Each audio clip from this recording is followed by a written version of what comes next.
حضرت فاطمہ زوجائے عمر ابن عبدالعزیز رحمۃ اللہ علیہ، عمر ابن عبدالعزیز رحمۃ اللہ علیہ کی بیوی، ان کا نام فاطمہ، ان کے باپ بھی بادشاہ تھے اور وہ بادشاہ کے گھر میں عمر ابن عبدالعزیز رحمۃ اللہ علیہ، جن کو عمر ثانی کہا جاتا، کیا مقام تھا ان کا میرے بزرگوں۔ پڑھا کتابوں میں کہ خلافت سے ملنے سے لے کر جنازے کے اٹھنے تک ایک کبھی بھی غسل جنابت نہیں کیا، پوری راتیں روتے اللہ کے سامنے دل بلاتے ہوئے ان کی گزرتی تھی۔ ان کا سالہ ان سے ملنے کے لیے بہن کے پاس میں آیا اور آ کر کے کہا فاطمہ کیا حال ہے؟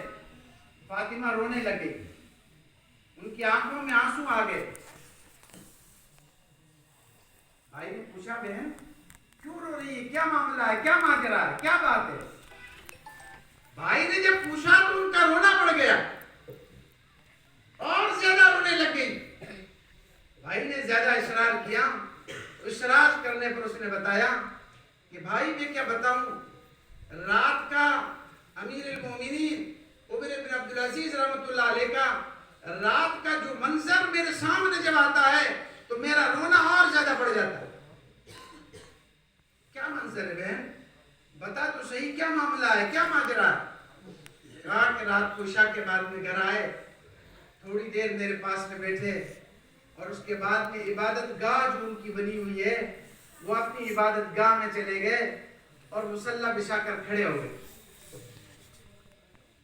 اور سورہ القاریہ تم القاریہ وما ادراک ما القاریہ یہ سورہ شروع کی، وَتَكُونُ الْجِبَالُ كَالْعِهْنِ الْمَنْفُوشِ۔ آج شروع سے آخر تک پڑھے جائیں کوئی اثر نہیں ہوتا، لیکن وَتَكُونُ الْجِبَالُ كَالْعِهْنِ الْمَنْفُوشِ پر جب پہنچے تو چیخ مار کر بے ہوش ہو کر گر گئے۔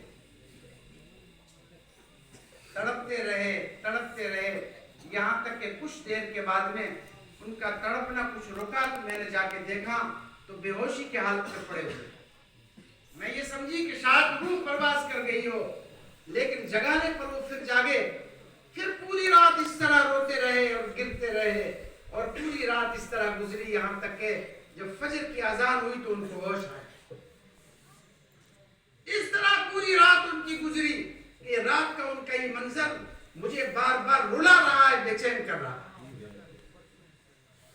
کہا فاطمہ نے کہا امیر المومنین آج تو انگور کھانے کو جی چاہتا ہے،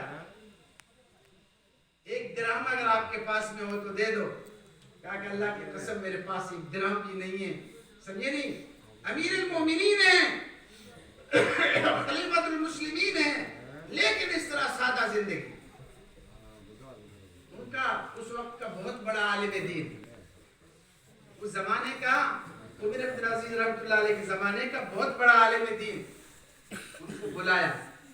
آخری ان کا وقت ہے، دنیا سے جانے کا وقت قریب آ گیا ہے، آخر میں ان کو زہر دے دیا گیا تھا اور وہ اس دنیا سے رخصت ہونے کے قریب اس کو بلا کر کہا کہ میں ایک وصیت کرتا ہوں، اس پر عمل کرنا ہے، سمجھے، جو میں کہتا ہوں وہ تمہیں کرنا ہے۔ کہا کہ بتائیے کیا معاملہ ہے؟ فرمایا کہ جب میری روح پرواز کر جائے اور جب مجھے نہلا دیا جائے اور مجھے کفنا دیا جائے اور مجھے دفن